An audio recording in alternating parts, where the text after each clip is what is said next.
podcast that tries to explain fictional worlds using science. I'm Simon. And I'm Jeff. A little bit of a delay there, Jeff. Yeah, well, I mean, you know, we're recording from the opposite sides of the country.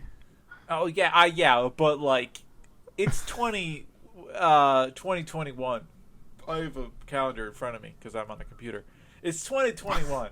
I think technology's figured out a way to instantaneously transport data from me to you and you to me. It's a darn shame we don't have the infrastructure in place for all that tech, though, huh? That's just, yeah. Well, that's the issue. That's the issue, is that infrastructure is just, it's non-existent. And this is our Pedantic Handwavium podcast, the podcast where we're going to talk about HR1 and Senate, whatever. They just call it S1? I think it's SB1A. B, I think that was their either their attempt to kill the filibuster or not let people screw around with the votes as much as they were. I thought HR1 was the infrastructure. Gerrymandering. HR1 might be. I think SB1 was the voting rights. Okay. Well, yeah. Here's learning civics with Simon. Well, you just completely blew me off my train of thought. Welcome to Jeff. Welcome to Jeff destroying the podcast that he's a part of. But being actually knowledgeable of stuff. Well, we say that. I don't know how close I was. It's true. I guess we could look it up, but no. No, that's not what this podcast is about. Yeah, if we're wrong, comment at us. You know, it builds engagement. Talk to people. Be like, hey, these guys are idiots. That's the only reason sometimes we get things wrong is to build engagement. It's to build engagement. We have like little nuggets of misinformation to see who can pick it up on. Who can pick up on it? We sneak them in each episode. Only the most loyal and attentive listeners will find it. And to all you grammaticians out there, grammaticists, me just ending that terrible sentence with a preposition. Oof. Yeah, you did a whole lot there. I really did. That was bad. That's fine. English is a living language. It changes. It is. You can do whatever you want. Yeah, and really, I mean, grammar's a privilege, man. The majority of English speakers are second learners, second language speakers. Anyway, I don't know. I've never looked at the stats. Could make sense. It's all estimated, but yeah, they estimate that like a large majority of the people who speak English in the world learn it after their first language, because it's a lot of it's really common in India, it's really common in Europe, it's really common in South America. That only makes me feel worse for not speaking a second language. Well, it's because we found the correct language. We were born into the right. Yeah, language. we got the right one. We hit it right on the mark. We're like, why do we got to learn a second language? I speak the one that everyone else speaks fine. Yeah. And come on, English is really easy. When you really come down to it, you can do whatever you want with English, and someone will probably understand you. There's no really niche weird things in English. There's definitely no weird exceptions to just about every word. That's the thing, because there's no rules in English. There's no exceptions because there's no rules. You can do whatever you want in English. You're not too far off. You are, but it feels like you're not. I mean, only if you're a prescriptivist. Anyway, we've already gotten off track, Jeff. Jeez. I mean, we're just sticking to the brand at this point. Listen, okay, so today's episode, there's do you get the videos from the guy on Nerdist who's big and strong and has beautiful hair and a nice beard?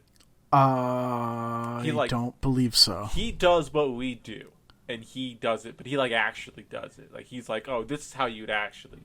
They actually figure out the science. Yeah, and sometimes they're that it's sounds not possible. very involved. Yeah. I've never seen a video, but it pops up in my feed whenever I do research.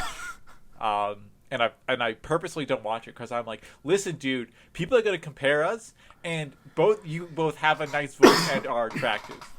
Me and Jeff as I've realized today, we have faces for radio and voices for silent film. That is how that is the niche we fit into. Well, no, I think you're pretty enough, and I have a good enough voice. Between the two of us, we make one successful entertainer. We have we have one person who doesn't have a Great Legs honk, and one person who is like moderately. I think I have a cute face. I don't think I'm like a particularly attractive person. And this is where I think you've fallen like higher than 50%. I don't think with the rest of my body, definitely not. I'm like, I have the body of someone took a very, I think I've said this on the podcast before, the body of someone took a very chubby, like 7th grader and just stretched him out to make a very skinny 26-year-old. I mean, you're not wrong, but some people I'm sure that's some people's thing. There you go. I have been in a relationship for 9 years now, so clearly one lady was like, yes, stretched out 7th grader. This is it. Anyway, the reason I bring it up is because everyone under the sun has tried to do this subject. Like, this is like below Star Wars, people love the science fiction of Mass Effect. Like the science of Mass Effect. And I did not realize how involved it was. Until you started doing the research and it was too late. Yeah, well, yeah. Also, it was interesting, but so like I've played the games a couple of times, right? Like we've had this conversation before where we're like, this is probably like the last time EA produced a game I enjoy, and we're not including Andromeda. And it wasn't even EA. And who did Mass Effect? Oh, is that BioWare? BioWare, but then they got bought by EA partway through. Oh, that's right. So Mass Effect 3 is EA, though, right? Yeah. Well, published. Yeah. Still made by BioWare. It's still the studio, but it's maybe. I think that's right. I think still the studio, but also on a very tight timeline. Yeah. Well, I think it was during that time where like all the game studios were dying, like THQ well, that's just died, EA. And like Pandemic died, and not Lionhead, but the other one there, the one that they bought out, Orange Box, I think, died. Anyway, listen, this isn't Kotaku. This is Pedantic Handwavium. So I think this is going to be interesting because this is our revisit to like hard science fiction. I think. How close does it get to hard sci-fi? Because that's gonna be rough. It's pretty close. I think we can do it, though. I think we've learned. I think we've grown. We still got that joie de vivre. And in the end, we got our ringer, which is glass robots. Well, there you go. And that's the end of the podcast, because everything can be explained by it. We're just gonna. Well, thanks for listening. Subscribe. Bi-weekly, we're just going to introduce ourselves, saying it's glass robots, and then do a sign off. Sorry, I'm having a difficulty time staying on track. Also, difficulty time speaking English good. Well, I mean, again, just sticking to the brand. What is it? Okay, so Jeff. You've been playing this game a lot, right? Because the Legendary Edition I played through the first 2 in the Legendary Edition that just came out. Hey, I mean, those are the best ones, because 3 was disappointing. Yep, don't remember 3 at all, I realize. I thought... You were like, everything I remembered from 2, I thought was 3. I'm like, man, I was wrong. 3 has actually, like, no impact on me. Wait. 2 is the one with where you could do the Geth missions, right? Man, I don't know. Which one's that? Which Geth missions? I remember 3 because I spent way too much time making friends with my Geth crewmate. 2 had Legion in it, who was the Geth. I think I don't know if 3 has him again. Oh, is he in 2? It might. He is in 2. I think he's in 3 as well if you save him in 2. So you're right. I do remember 2, and I have no idea what happens in 3. No, like, I remember 2 story beats? Points or beats. Choose one. I couldn't. That happened in 3, and that's it. Other than that, everything's gone. All I know is that in 3, I had a character who was hairless. It was a female chef, and I had made her purposefully hairless because I was like, she's a military woman, like, but she's like hardcore, like, so I had like this whole backstory with her. And then in the 3rd one, because like Shepard's supposed to have retired, like coming out of retirement, I was like, I'm gonna give her hair for the first time, and they made me remake everything about my character.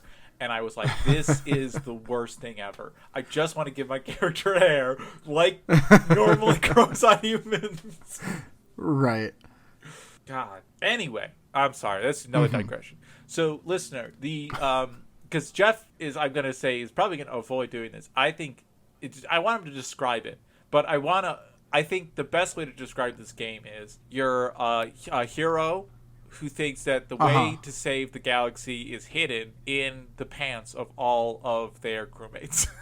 I feel like that's a pretty good summation of the game. Maybe. Well, I mean, it depends. Like if you're Paragon or Renegade. Because if you're Renegade, at least in Mass Effect 1, you are a raging space racist. Okay, so either you're no one plays Renegade, actually. If someone played Renegade, they are an angsty teen from the 90s who's like, oh, I'm gonna do this dark. I do all of my games dark. I watch Chris Angel. Actually, I have a buddy of mine who I think sometime soon is going to be streaming a playthrough of what he calls Monster Effect, where he has mapped out the worst possible outcomes for everybody, and he's going to play through the game like destroying lives all the way through. Is this your old roommate? No, this is a different college buddy. Okay. You know him, actually. He was your son. Oh, yes, I do know him. He is my son, even though he's older than me. No context, does not matter. I was going to say, it's kind of strange. We've known each other for like 2 years now. I still am not the age that you were when we met. And it's largely because you're an infinite amount of ages. Right, old, yes. So I'll never reach it. I just think that's crazy. Yeah, well, I mean, like, how does it feel to have a friend who's just so much younger than you? Like, do you look at humanity well, it's that's like most of my friends. It's really more of a shame knowing that most people I know won't get really understand the full breadth of what the universe has to offer. That's true. Because you've already seen it, I'm assuming. Yeah, a couple of times. Okay. Well, it's coming up again soon. You've been through it once, you know you're when like, we get oh, there. Cool. Yeah, well, so it's a game, you're a hero, you do missions, you try and at one point in time you're working for this evil organization you don't know is evil, but you're like, oh, it's guys. Well, you do know it's evil, but you don't they care. Also brought you back to life, yeah. So you're kind of obligated to. Yeah, you're either you're a strapping young man, or you're why are you playing a male shepherd? That's the worst possible choice you could ever make. Or you could just be a total ass woman. You want to flag that for a bleep? I'm debating if I want to keep that in or not. But it is I think. That's the only benefit I really give to Mass Effect is the fact that it was a game where you were okay, cool, the women are kind of normal. The women in this game are also people. Are also people. Yeah, and they're high praise in 2000 when it came out. 2008, yeah, something like that. Yeah. I think it's an original Xbox game. Could be. Yeah. I think 360 is Mass Effect 2, and then the Xbox, the one after 360, the one that has the same name as all the other Xboxes that came out after it. Yeah, I think the one after the 360 is for Mass Effect 3. Anyway, this is why we gotta stop doing video games, because we're just talking about the game. This is not game timelines. This is not a game review podcast. Companies. Although a game review podcast, if you want to have us on, feel free. You can go to jefftime.com and it'll have all of our contact information. Or it will. mythickspoiler.com. Yep. Also has all of our contact information with 2 C's. It will at some point become a blog about spoilers, but right now it is it redirects to our website. Yeah. Oh yeah. It's still a good get. Such a good that get. URL Yeah. was real good. It was. I mean, that's why you're the business side of this, man. I'm the creative, you're the business. Just like I'm the chili and you're the yogurt. Yep. Curry and you're the yogurt. No, I thought you were just committing to to forgetting how you messed it up last time. Okay. Anyway, game. Yep. We're almost 20 minutes in. Right. You guys get it. You're a space hero. Let's do this. Or a space racist. Or a space racist. But again, if you're playing Renegade, why? It is so like you have to like force yourself to become. It feels bad. If it is like one of the few games like where you're like, this is I don't agree with this. This should not be an option. This isn't even a shade of gray. You just decided to be a bad person. Yeah, it's very bad. Anyway, so the big thing, it's called Mass Effect. The big thing about Mass Effect is that it actually is, it's a thing. Like, this is an actual theory, weirdly, kind of. But the idea is that if you can control, essentially, the warping of space-time, you could create, like, gravitational fields that will propel you forward. Okay. But they also allow you to do things like... you can very minutely control them to create like very specialized materials, very dense materials, because you can control crystalline structures and a lot of things like that. And so that's what I mean by hard sci-fi. So they attribute this to something called they are enabled to do this by something called Element Zero or EZO. Now here's what I'm saying is I played through these games. I did not know any of this stuff because I read none of the background that they gave you to read, nor did I really listen to any dialogue. Anyway, pretty much you're good at video games. Has anyone told you that before? Pretty much, I didn't play the game. I did the quests, and I did something. I just, I had. Maybe this is why I don't like this game. It's a lot of talking in it. I don't like talking in my game. Anyway, so Element Zero, when you apply electrical current to it, releases dark energy, which can be used to manipulate these mass effect fields. So this like gravitational mass fields, like Higgs boson kind of thing, which is not what the Higgs boson does. It's fine. We're not gonna deal with it. We have to pick our battles here. Yeah, we do. Well, because a little bit. So the Higgs boson, people think it's the mass particle. It's not. It only gives mass to electrons, I think. Okay. So it actually accounts for a very small fraction of mass in the universe.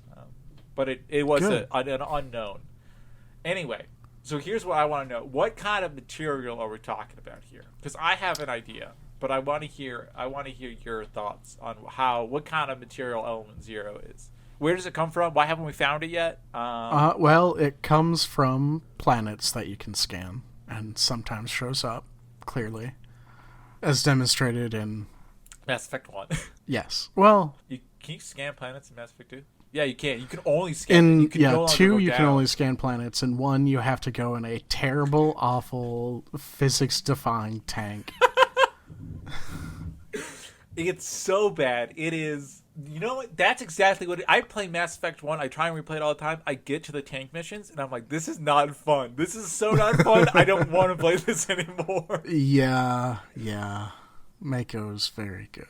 Oh, it's very bad. I don't know if I recall any like depiction of it in the game, or if there's like a deposit that you actually see in game. So here's the thing. I think it's got to be like we've talked about this before. We've talked about relic particles before, which are particles that are so rare that they have to exist. They might exist someplace. They're so improbable, I should say, that they might exist someplace, but it's very difficult to find them, and you have to have a lot of space. You have to have a lot of occurrences for them to happen. That makes sense? That doesn't. You get it? No, it fell apart a little bit at the end. Listen, where you need a lot of space for occurrences. Well, you need a lot of like things happening. I guess you need like a lot of like instances of possible creation for this to actually happen. So it's like, you know. Oh, I see. Yeah. You need to like increase the odds by just having trying it more times. Yes. Thank you. See, This is what we're talking about. You're PR, the business guy. Yeah, business guy.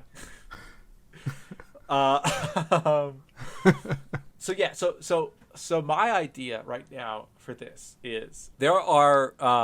I don't think Element Zero is a new material, quote unquote. Like I don't think it's like a relic particle or anything like that. Mm-hmm. What I think it is I think it's a very specific crystal, because they, it's kyber crystals. It's kyber crystals. And this is how we draw in the Mass Effect universe into the Star Wars universe.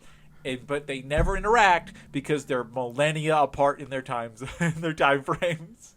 Well, yeah, it's a very long time ago in a galaxy far, far away. And this one is 100 years in the future. So, in our future. Right. Yeah. So that's like 200 years from 1998 or 1986. Man, we got to get Disney to pay us some money because now they have to sue EA. Because now they got to sue EA. Look at that. You shouldn't have used kyber crystals. Anyway. Here's what I'm thinking.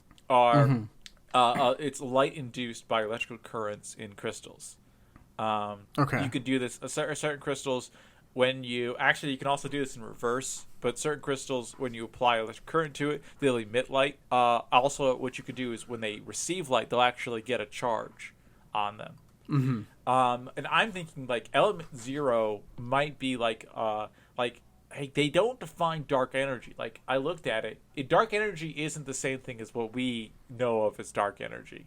Like what we all know. Like the dark energy of our understanding is different than what is happening with like in the game. Is what you're saying? Yeah. They call it dark energy, but they describe it as is the fifth force identified by astronomers by Earth's late 20th century. Like gravity, dark energy influences all matter in the galaxy, and its effects can be seen on both cosmological and subatomic scales. The repulsive effects of dark energy are the primary reason for the expansion of the universe and gradually accelerating. So it is kind of similar to our understanding, but then they go into the idea that it's created by this Element Zero. It has to do with like electrical currents. It can be manipulated by biologic systems, and you can create like nodules inside of people so they can manipulate it, things like that.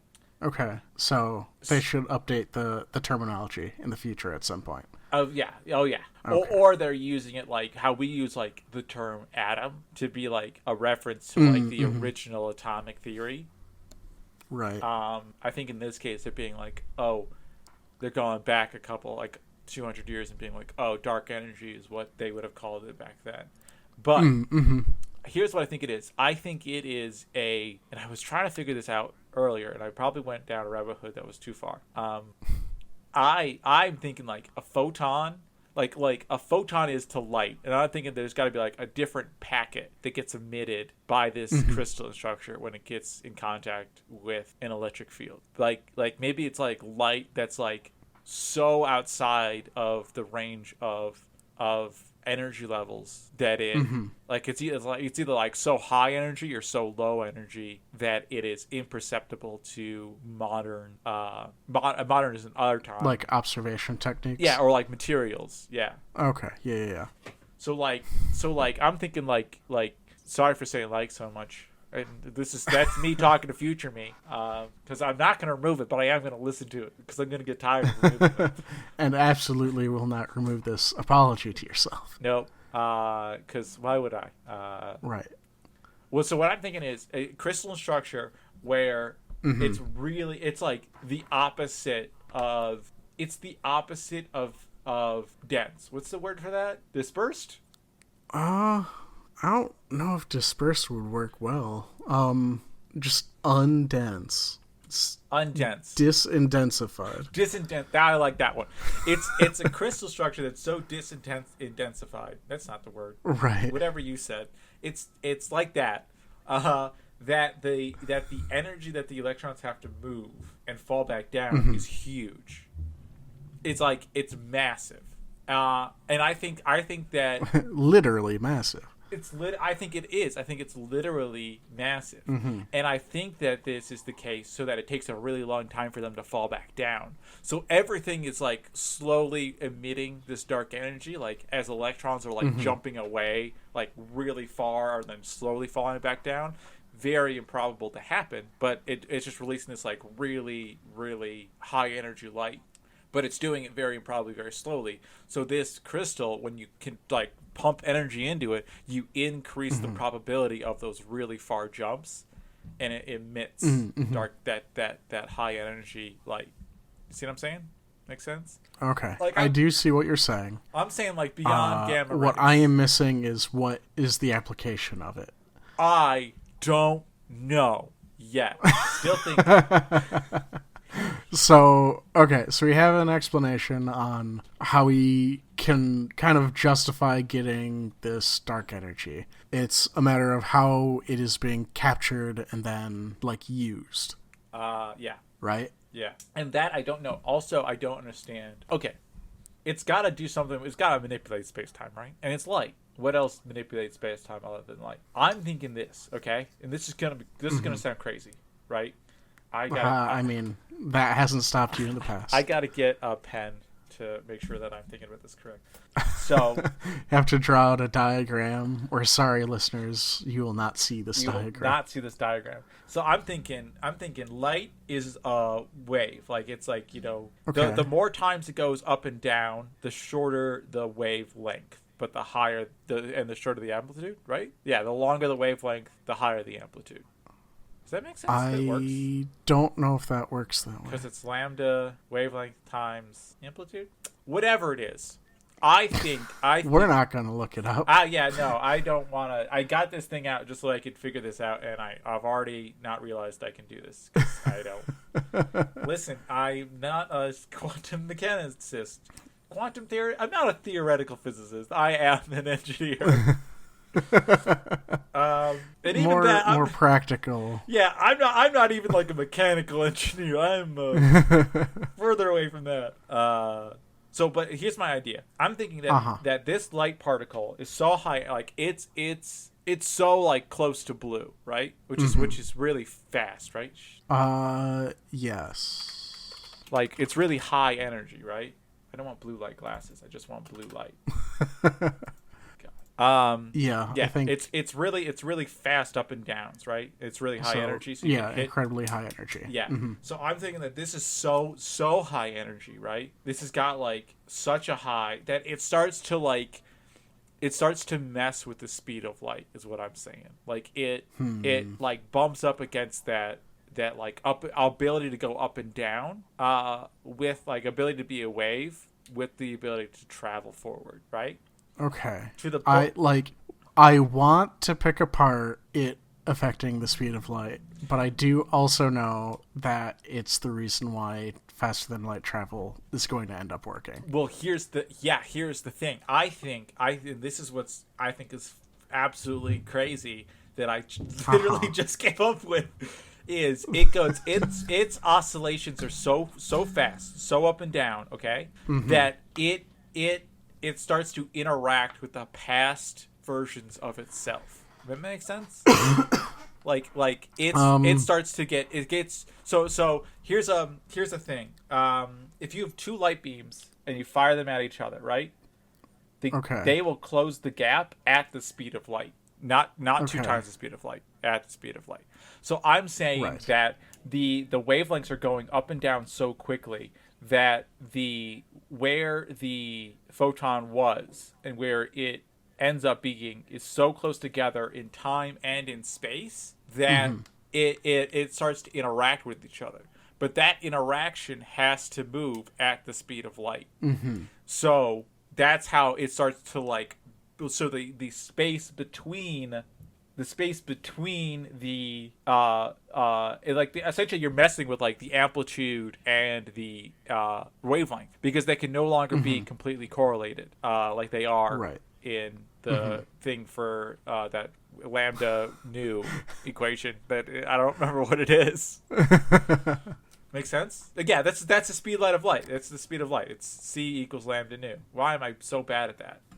The speed of light is equal to... because it doesn't come up in day-to-day life that often. Usually. Yes. No, that's very true. So how's that? How is that as a crazy explanation? Well, it sure is a crazy explanation.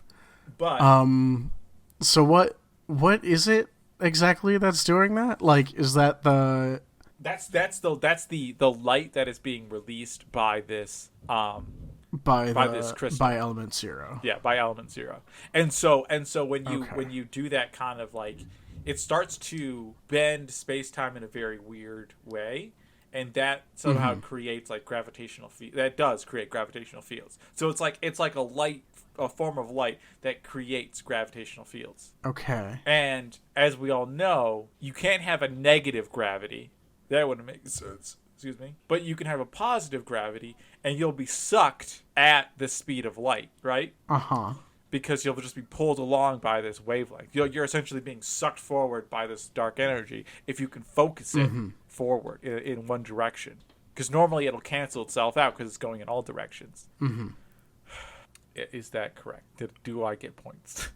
Is this beyond your knowledge? Like, of I'm science? just Is it beyond my knowledge of science? a little bit outside the realm of biology and entomology. Yes. Oh, don't worry. We'll get to that. Oh, don't worry.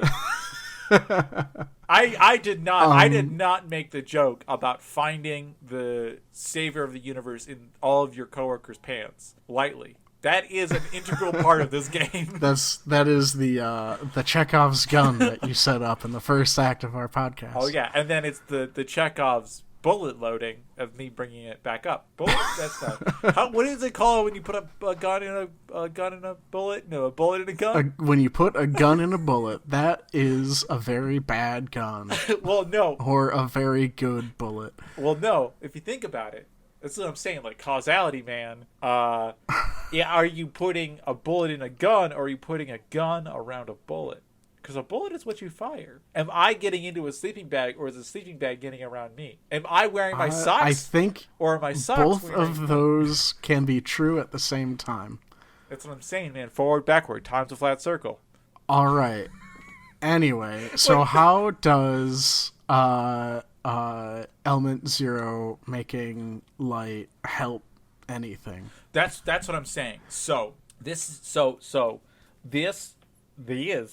that's not how you say that word. This is what I'm saying. Okay, man. I gotta stop touching my. I'm getting real close to my microphone. Things on your desk all the time. All the time. What I'm saying is, right. This. So. You definitely did yes again. I know, and I heard it, and now I cannot not do it. And I'm realizing that, like, I have the worst. Again, the worst. I have a voice for silent films. I am so bad at talking. I just need cards. Can we just do cue cards during for the podcast? Yeah. We'll get a transcription in place. It will be just me talking and just you in text. So here's what I'm saying is that it has to stretch space, okay, and time, right, to obey Lorenz's invariance. Okay. In doing so, it creates gravity. Okay, it creates like a force. It normally when something would create this force, it creates it in all directions evenly, right? Mm-hmm. So the resulting gravity force is zero. The net force is zero because it's equal in all directions. So you don't feel it. Nothing feels it.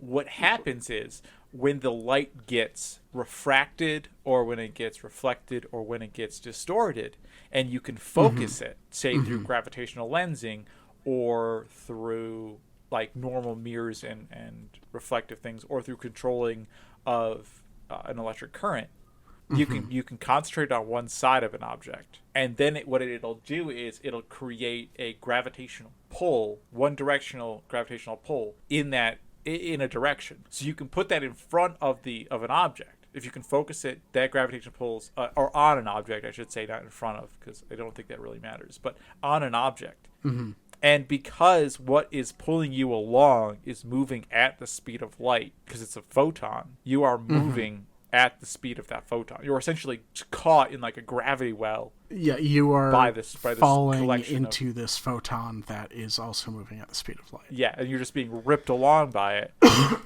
Right. I don't know how that's FTL. At least FL. No, wait. TL? Yeah. Like TL. Well, than light. Light speed. Light speed. At least light I guess, speed. and then falling back onto your earlier explanation where, like, the amount of energy that it gives off means that it interacts with itself, like, through time.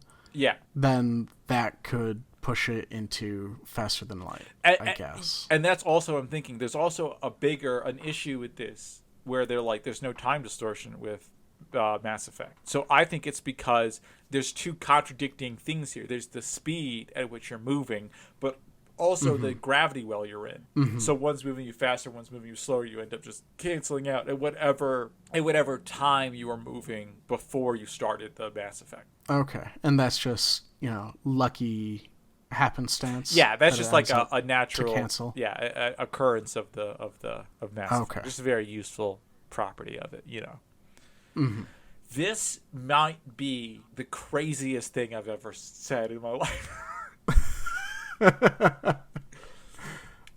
Yeah, you might not be too far off. And sometimes I'm like, I don't really care if our podcast gets very big. Like, I just enjoy doing it. It'd be nice, obviously, because it'd give me a reason for doing it. But this episode, I hope it gets big, because I just spent 20 minutes describing a total bullshit theory that I'm gonna have to bleep that out later. Yep. And it's so good. It's so magnificent. Anyway, I think that's cool. I think that works. Do you want? It's gonna be bad. There's no way we can really. Yeah, no, there's no way to really make it better because it is. It does work. Fundamentally impossible. Breaks physics. Yeah. But I think that this not only explains dark energy in this world as like a movement thing, but also dark energy in the world of our world, because if everything's emitting this dark energy very, very slowly, you need a lot of material to do it, right? Because you just need, instead of getting a lot of electrons, you just have a lot of things that will maybe emit dark energy, and because it's light, it emits a pressure, so everything's slowly pushing away from everything else, causing the expansion of the universe. Right. And I know what you're saying. Naturally. You sound like a crazy person. You have no idea. I'm waving my arms around right now. Hey, you're just like, I sound like a crazy person, and you don't understand because I am wildly gesticulating. Yes. Yes, that saves you from being a crazy person, Simon. Well, no, I'm saying I also look like a crazy person. Oh, okay. I thought you were trying to defend yourself. No. I am fully aware. I am cognizant right now, man. I can see through time, as anyone can, but only backwards, because that's how light works. Right.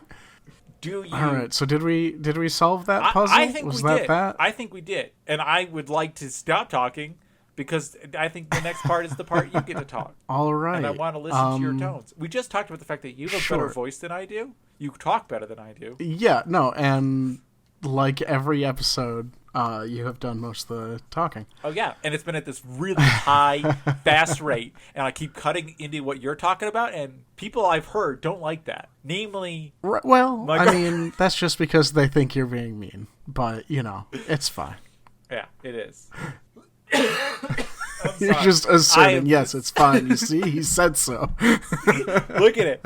I have so many sound bites that I can show Ashley and be like, look, Jeff doesn't hate me. He thinks it's funny. It's part of a bit. It's the secret bit that no one discussed, and we all just kind of fell into it just for sake of our sanity.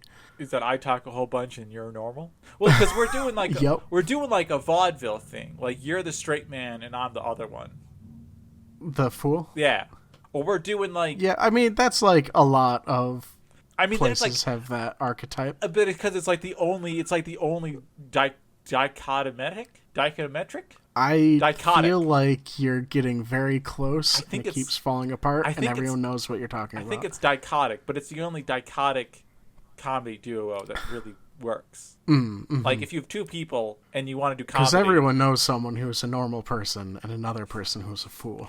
Well, no, but in comedy, you need someone to be like... You need that grounding character. So in a group of three, that grounding character can move, or they can all have grounding principles. But in 2, it's really difficult to have to trade it back and forth. I think that's just me though. Okay, yeah, I'll give you that. Yeah, that's my criticism, or my not my criticism, but my analysis of. Well, I mean, it could be useful if it switches, because then you're subverting the expectations. But whatever. I know. I think we do that. We're not a comedy critique podcast. We do subvert sometimes. Yeah, no, that's true. I do definitely just kind of throw out just completely random stuff that leaves you dumbfounded on occasion, I think. Oh yeah. You with the times with glass robots, that was a subversion. That is easily our best bit. Okay, cool. So sorry. This is our podcast within a podcast within a podcast, because this is Pedantic Handwavium, where we doing get politics, into the meta conversation of the meta conversation that we're having about comedy. Yes.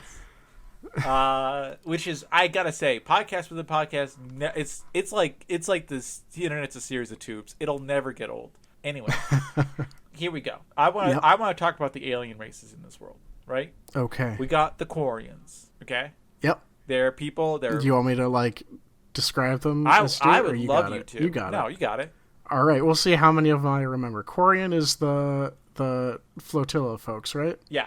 Well, it's anything important about them? Quarians, they invented another race, the Geth. Yes. Because they were messing around with AI. Yes. And I feel like kind of didn't give them the rights as sapient creatures they should have. Yeah. But yeah, no, so they all live in spacesuits on spaceships now because they were kicked off of their home planet because of those Geth that they made. Do you know why they wear the spacesuits? They wear the spacesuits because they're in space. Everything is too clean in the environment, and they don't have immune systems now. Yes, that is correcto, Mundo. Anyone else you remember? What, of Quarians or other races? Other races. The big you hit the big points. Oh, I thought you're gonna list off the races. Then I'll talk about some nonsense about them. How about the? I don't have a list of races. I didn't do any research, Simon. How about the? Oh, I thought you were just remembering them. I was gonna be like, oh, this is gonna be really impressive because I didn't remember them all. I actually probably could remember a fair number of them. Okay, give me one. Humans.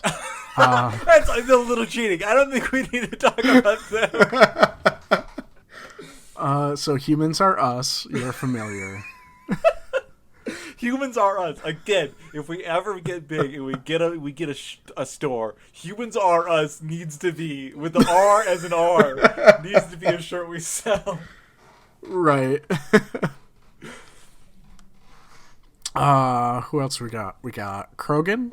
Krogan were a pre-spaceflight species that were uplifted to fight in a war against a different species called the Rachni. The Rachni don't come up that often, so I'm not going to get into it. That's true. I don't think there's literally anything about them. Oh, there is, but they're just bugs. Yeah, no, there are a couple things. But who else we got? We got the Turians. The Turians are, I don't even know, what are they? Are they like a lizardy bug sort of person? I would call them more lizard, than bug. Yeah. Yeah, I don't know how to describe them.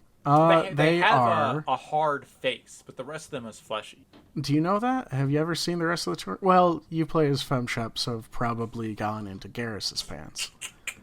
Defo, Mass Effect 2, that was my romance that I did. Well, that's because Garrus is the correct romance. That's because Garrus is the correct... Oh, well, I don't know. Playing Mass Effect 3, one part I do remember is the part you save, what's her name's sister? The one that's... Sure.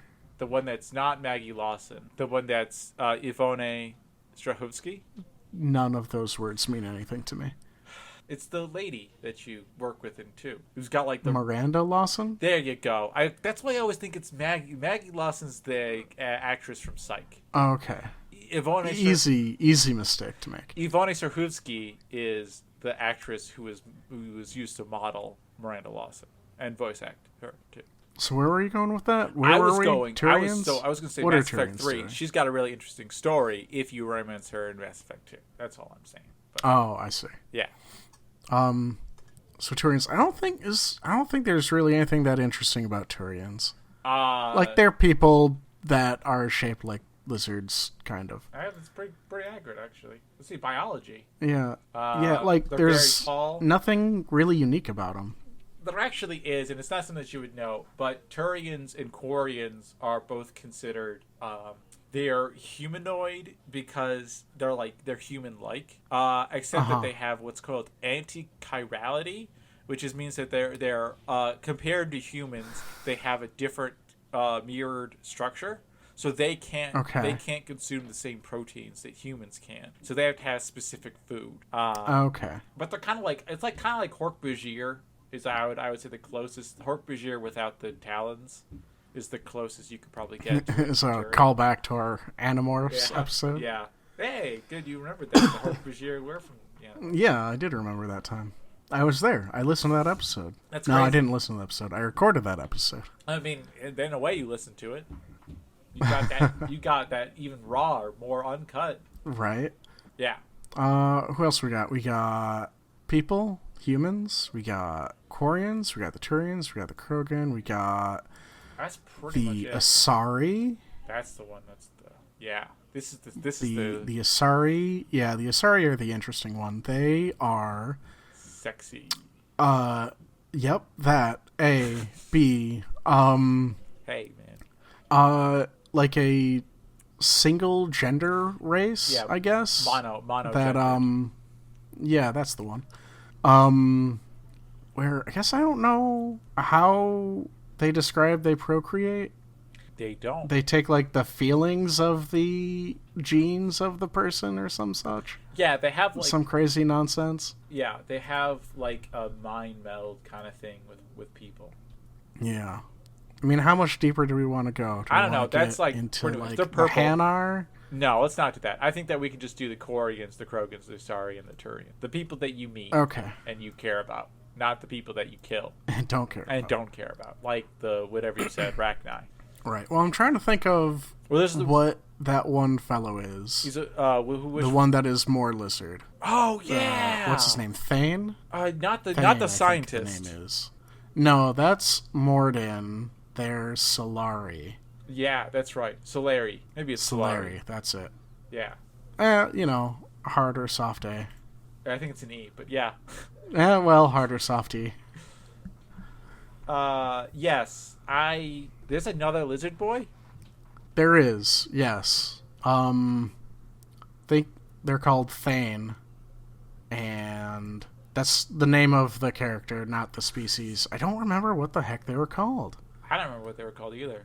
I'm gonna look this up. Whatever. They're cool, and they have like perfect memory. Thane Creo. Oh yes, he's the assassin, but he's like biologically engineered. He's a Drell. No. He's a Drell is what he is. That's what he is. Drell. Yes, that's what they're called. No, they're not biologically engineered. No, he is though. He's like modified, isn't he? No, he was trained to be an assassin because the Hanar don't have hands. Oh, weird. Yeah. No, their home planet got like blowed up or something, so now they live on the Hanar homeworlds, and they are like beholden to them for not like letting them all die out, so they like go above and beyond to help the Hanar in general. I think I would have liked this game more if I could play as different races instead of. Right? Yeah, I agree. Because it would have been fun to play as a Krogan. Anyway, So which one do we want to start with? I think the Quarian. Let's start off with Quarians? Okay. Yeah, big old sick boys. So yeah, I guess where I'm having issue is a lot of the species are just kind of like base on like generic humanoid without anything interesting going on. Jeff, so where do we want to go with it? You've fallen into my trap, which is I don't want to. They're secretly interesting.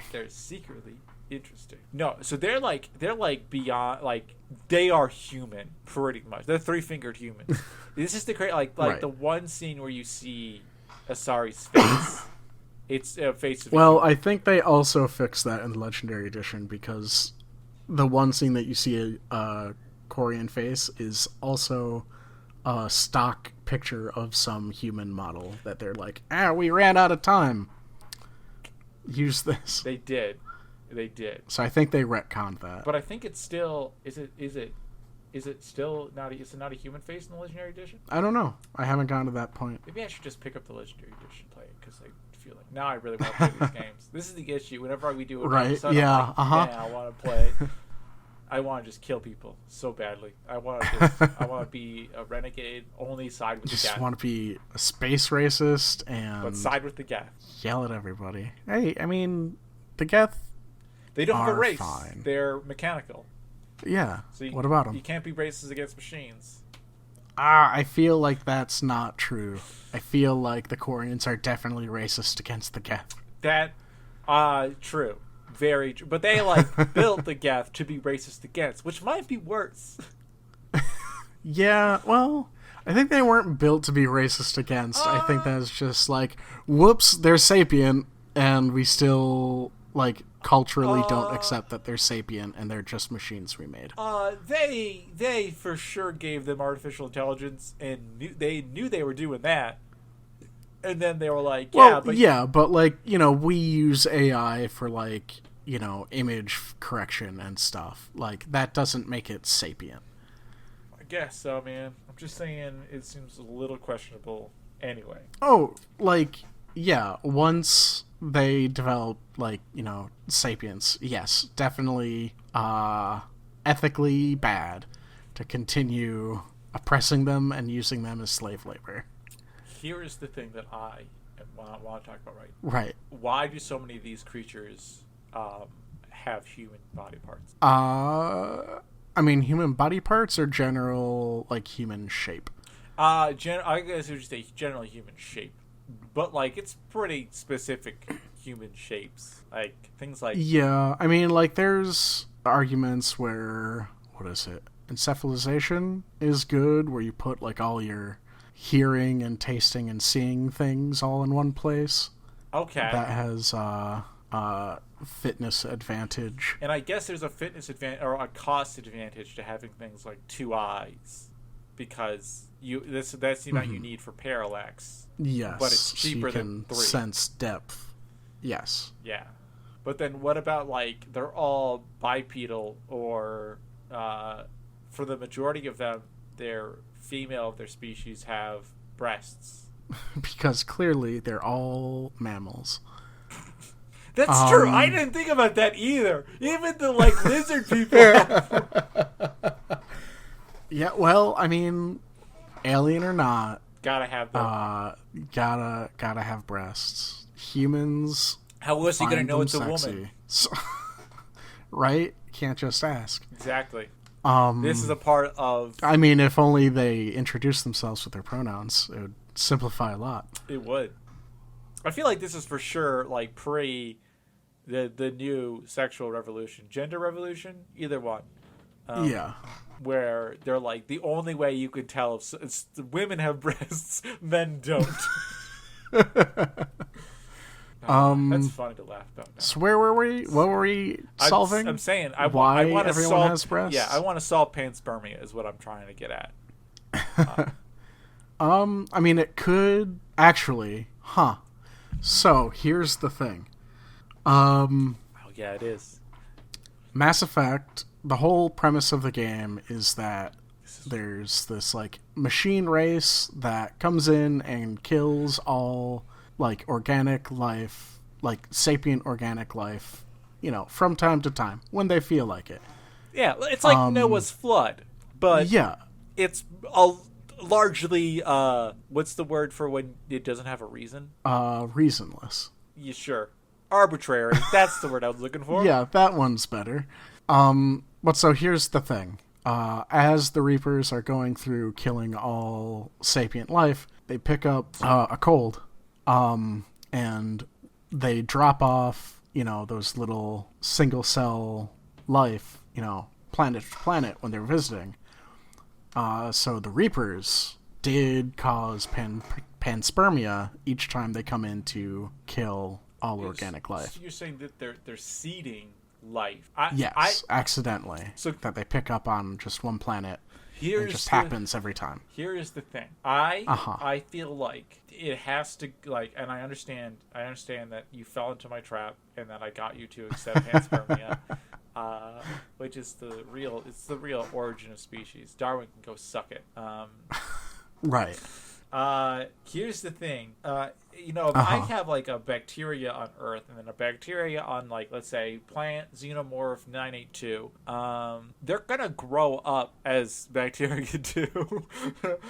Others might call it evolving. They're gonna evolve. Yeah. So they evolve, but they're still gonna evolve. Yeah, which is why you have weird I feel lizard face people. I feel like I feel like this is it. Like, they have all the core kind of fun. Like, sure, it doesn't have to be like a single cell organism or something. But you're saying it's like they lost their pets, like their mammalian pets. What if that's what it's not necessarily their mammalian pets, but like a bunch of chipmunks got into the landing gear of one of the Reapers. I'm lucky. And then a handful of them fell out on different planets. Yeah.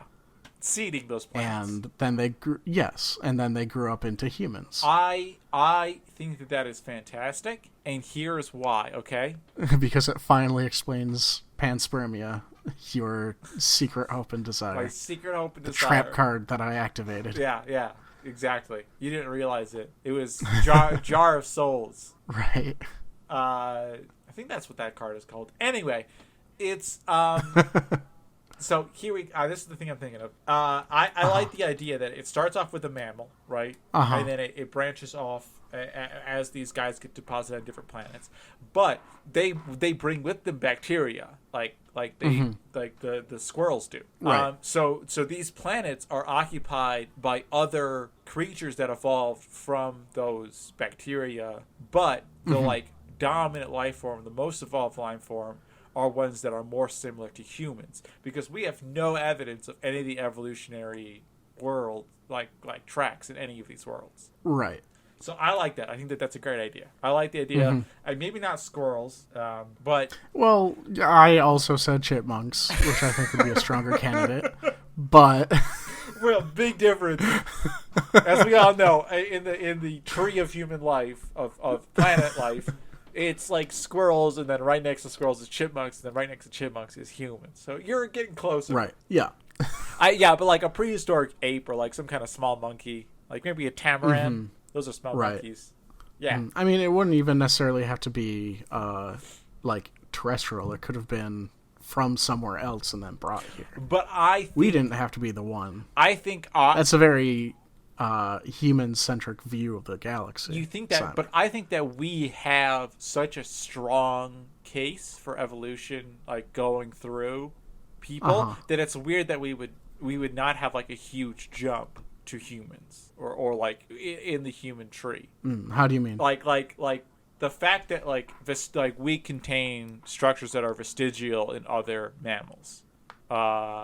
Things like that. Like what I'm saying. Oh, actually, you know what? Having it as like a human-centric thing kind of makes more sense, because in universe, like, humans have more like differences, genetic difference, I guess. That's true.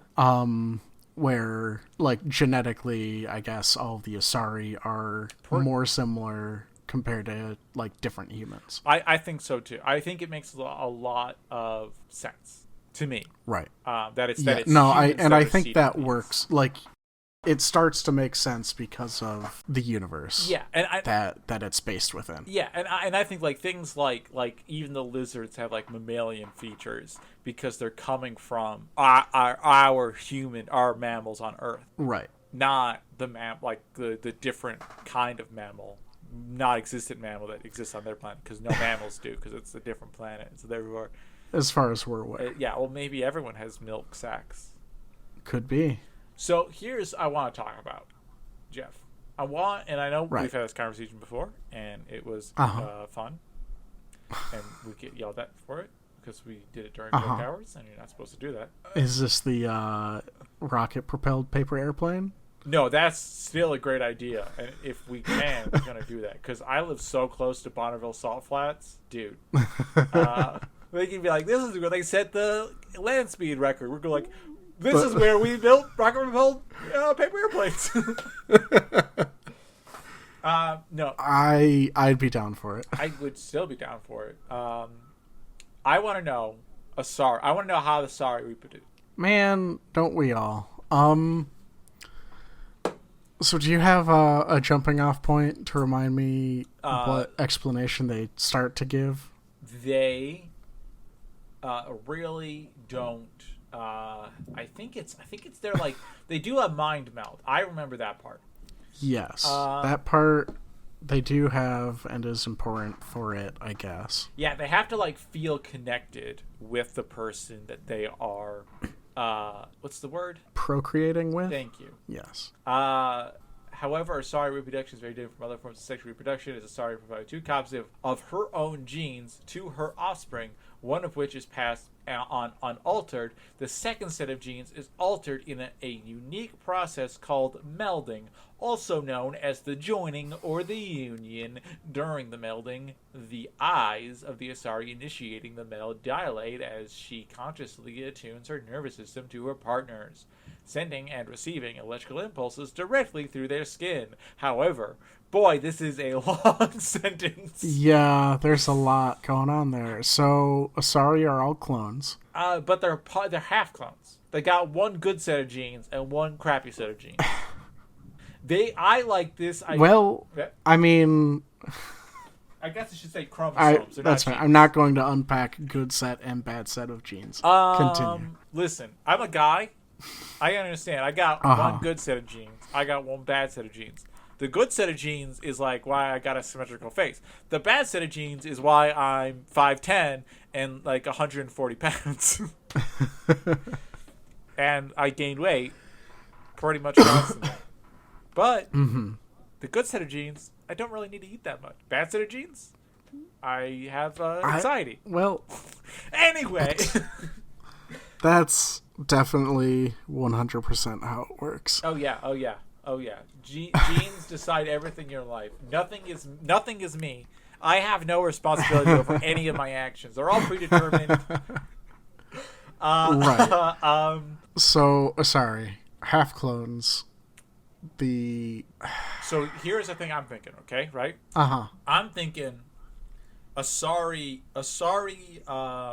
genes. Asari chromosomes are all highly like the reason they can do this with the other sentient creatures is because of that panspermia we were talking about. There's like a common a core set of genes that work through all of them.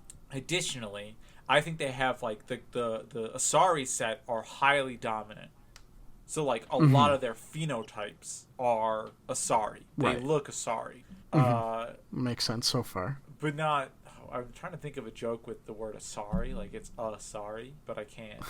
I guess I could make a joke like Asari, like the dresses. Anyway. What? Oh, you know what Asari is? Oh, okay. I see what you're saying. like the tied robes, I guess you would call them.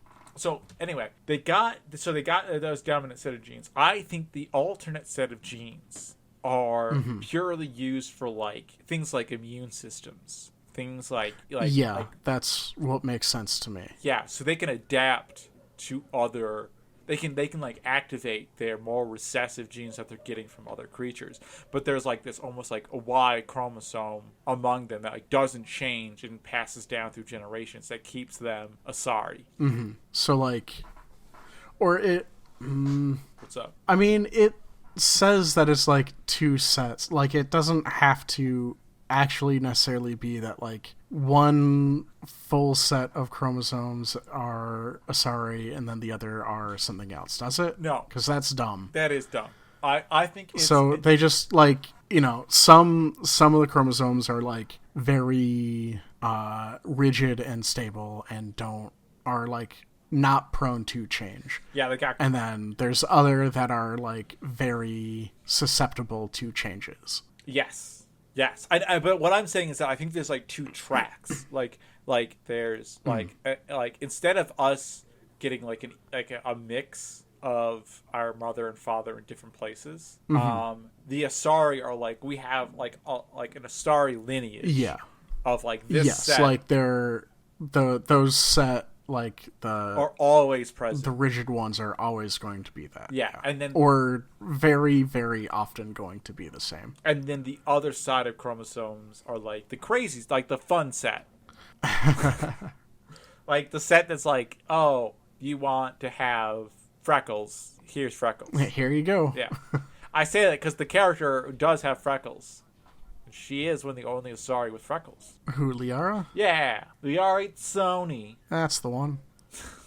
Also known as the Shadow Broker. Yep. Boom! Correct. Oh, just drop that knowledge bomb on people who haven't played it yet. They're like, who's a Shadow Broker? What's a Shadow Broker? Yeah. So I guess how then does that genetic information get all up in those cells? Get all up in those cells. So here's what I think. Okay. They just look real good at the person and see their chromosomes. Yeah. Oh, that's what you're wondering. I thought you were wondering something else. That I don't have an answer to. Because so here I think we need to work backwards. They have a full grown Asari has these two sets of chromosomes. I think that they develop in utero like a calico cat. Okay? Right. Like where there's like a mixture of these two, whichever one is dominant, whichever one isn't, across their body.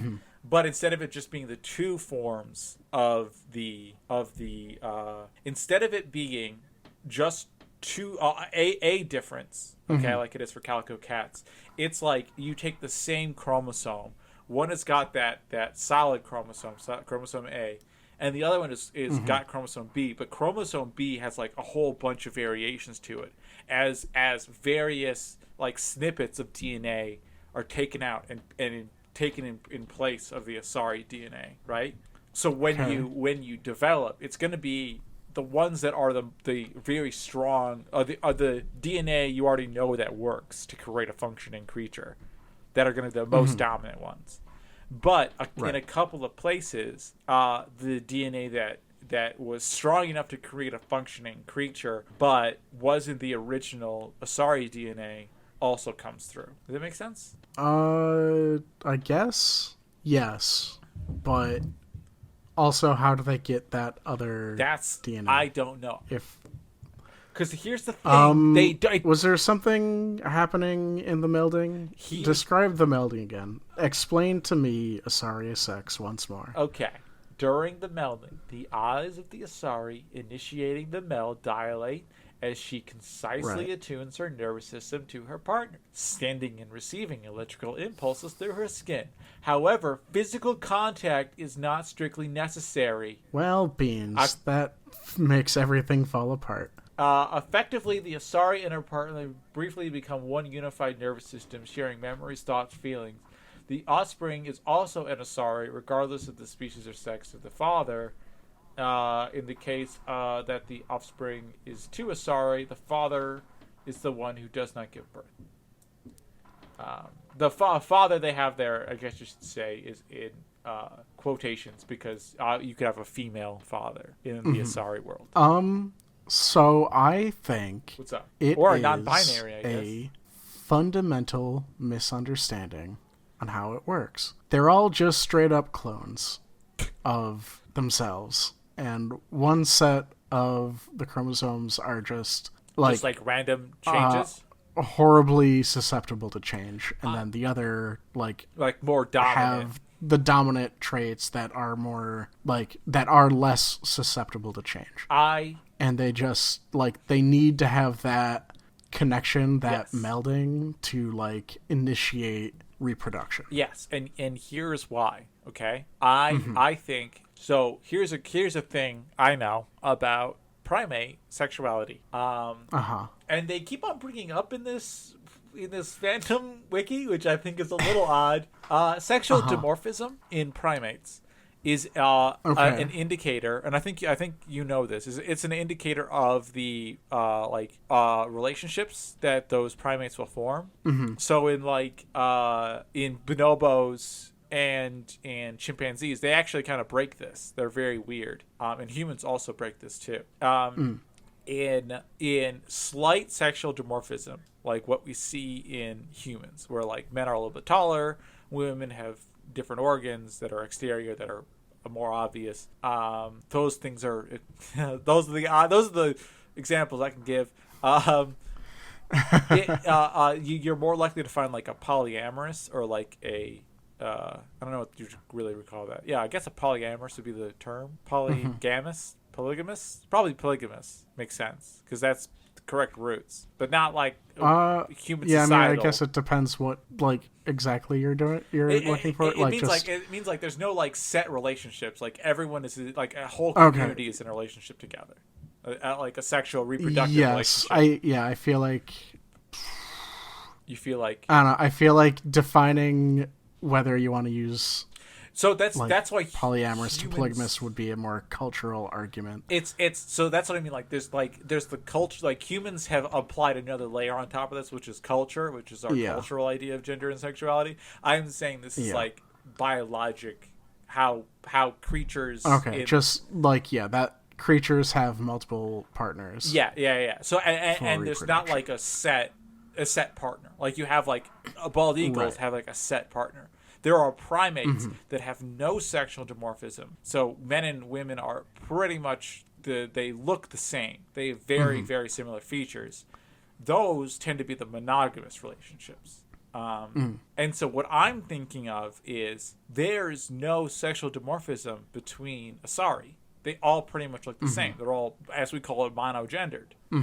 I think that means that they are strictly actually, or they would be biologically monogamous. They may be culturally, they're pretty much culturally polyamorous. But biologically they're monogamous. So their body, whenever they get their partner, that's when they're like, oh, it's breeding time. Like this is time to make a clone, and then we'll raise that clone together, and we'll keep it and cherish it and protect it from the world. Right. Well, and I'm saying like they don't even necessarily need that. Like that amount of like thinking about it. It could just be like the process of melding is it's like the what gets the body to do its thing. But I'm saying it's like a signifier that like this person's my mate. That's what I'm saying. Like that's like the biophysical feedback mechanism. Okay, yeah, I'll give you that. That makes sense. And I'm sorry if I have insulted anyone. There's human cultural sexuality is way different and way more fluid, and I would argue way closer to the slight sexual dimorphism than anything else. But we're just going to leave it at that. Oh God, I have opened up a new tab. I think that. I mean, do you have anything else to talk about? It's an hour and a half in, much like all of our hard sci-fi. It's a long one, and I feel like this one is less filled with content than. Yeah, I feel like time has just been so much fun. We did good. Yeah, we did good. We did the best we could with the Mass Effect thing. We did good explaining panspermia. We can save how like guns work and how biotics work for our second Mass Effect episode. That's true. Our second one. There's gonna be a numero deuce, guys. Trust us. This time, we mean it. We're bound to run out of ideas and revisit it sooner or later. And we've already forgotten what we need to revisit, so it just lowers the probability it heightens the probability that we're gonna do this again. Much like how Mass Effect fields work in Mass Effect. By the way, I googled just do more things. Eventually accidentally make a sequel episode. I googled blue light, and I was like, no, what I want to see is the wavelength of blue light. So I went to images in Google, and, and it was not helpful. It's just pictures of blue. It's just pictures of blue. It's it. That is absolutely all I am looking at right now. And Good. Oh my God. This is what I listen, guys. Oh, when I get into my engineer brain, I forget that like people don't think this way, and they don't. They want like what they're actually asking for. There's not like layers of meaning to what they're asking for. Right. Yeah. All right. So what do we want? We want to do the outro. Oh, yeah, we can do the outro. We nailed this episode. We got we're on the internet. You can find us at pedantichandwavium.com. Yep. You can find us at jefftime.com. Yep. Find us at phandwavium.com. Yep. For a little while, you're going to be able to find us at mythickspoiler.com. Yep. That's thick, THICC. Spoiler, SPOILER.com. My MY. Well, I say that and dot is a dot. It's a period. It's right there. It's 2 over from the M. So I say that because I had to look it up because I thought it was My Thick Spoilers. It's not plural. It is singular. Oh, I mean, is My Thick Spoilers available? I can lock that one down too. I don't know. I didn't look it up. I was just going off of what you said. Actually, I don't know if I'll lock that down. I'm already spending too much money. A fair amount of money on joke URLs. Yeah, you are. You gotta recreate the .com crash. You gotta get money off this, dog. Well, I mean, My Thick Spoiler could be one worth buying Billions. From somebody. Somebody, if you want to spend an absurd amount of money to buy mythickspoiler.com, I will sell it to you. Yeah, because this is all Jeff wants to do is create a podcast with me, but he has a real job. I have an actual job and then a podcast. I don't know how much time I can dedicate to a blog that is pictures of spoilers.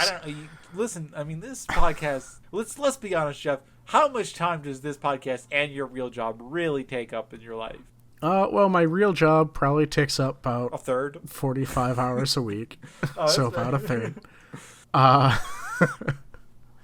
And this podcast is 2 hours every other week. That's not much. More or less. Yeah. Yeah. That's not too much. Yeah. And then entertaining me is, it's a full-time job. It's not 40 hours. Another, hour and a half every time we record. Every time we record. Because Simon gets lonely in his basement apartment. Well, I mean, don't we all? Comfortable silences. It's always good. What's up? What else? So yeah, we were in the middle of an outro. Yeah. What else we got? We're on the YouTube. Yep. We're on. I just updated all of our YouTube stuff, so the most recent stuff is up, except for this episode, obviously, because I'm recording it right now. Right. We're on Twitter at Handwavium. We're on any podcasting app. You're already there. Or maybe. We're on YouTube, but we're also on Stitcher, and we're also on Apple iTunes. That's the thing. We're on Spotify. I think they've not been called iTunes for a while now. I don't. But that's fine. Listen, if I wanted to know that, I would buy an Apple product. That's fair. Yeah. I'll give you that. What else? I think that's it. We got. Thanks for listening. Thanks to Joe Sopchak for the theme music. Yeah, Joe. Right on, brother. You don't listen to this podcast. I know you don't. What else do we got? I think that's it. Is that it? You have any interesting projects you wanna finally reveal to the listeners? No, I don't, because everyone that I was doing interesting podcasts with, then the pandemic happened, and now they're like, I'm busy, and I'm like, dude. And then I'm also busy. I guess I am also busy. I do have my thing. But hopefully sometime we will have a special guest episode from my mom. I'm trying to get that back. We'll make that happen. I'm excited about it. My mom's cool. I got a show suggestion. I don't remember what it is, but depending on how badly I want to do it, I might try to lock down some special guest. What? And I will talk to Simon about it off the air. What? This is the first time I'm hearing about this? That's true. I mean, it's pretty low odds that it's going to happen, so don't get too excited. But I might send some emails soon. We'll see. I'm just having fun time. I also might not actually be able to tell Simon what it is, because I don't remember which messaging app I was using when I was talking about this. I'm so happy that this is being recorded. is being recorded, and Simon can cut it all out. So yeah, seeing as we're still recording, which I immediately forgot after talking about it. That's it. Good night, listener. Good night. We'll talk to you later. We love you. Mm-hmm. See you next time. Do good. Don't be a renegade. Be a maverick. Yeah, please don't be space racists. Don't be space racists. Be space heroes. Also play. That's all we want. I think play FemShep. If you haven't played FemShep before, play it, because like especially in Mass Effect 2, play FemShep. Playing not FemShep right now, and it's not nearly as good. It really is. Like it really isn't. Like that game enters like a whole level of craziness. And another third one this episode. Yep. I'm sorry. I get really into my feminism, man.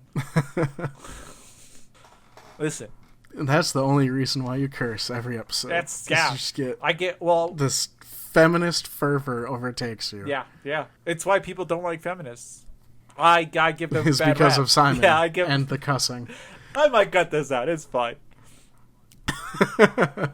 Probably not. I think I cut out last time. Anyway. Maybe. Yeah, no, just be a more laid-back feminist. Yeah, just be chill, like dog. Jeff. Yeah. Just be chill. That's all you gotta do. Don't be a renegade. Be a maverick. All right. Bye, guys. All right. Yeah. Goodbye. We love you. Good night.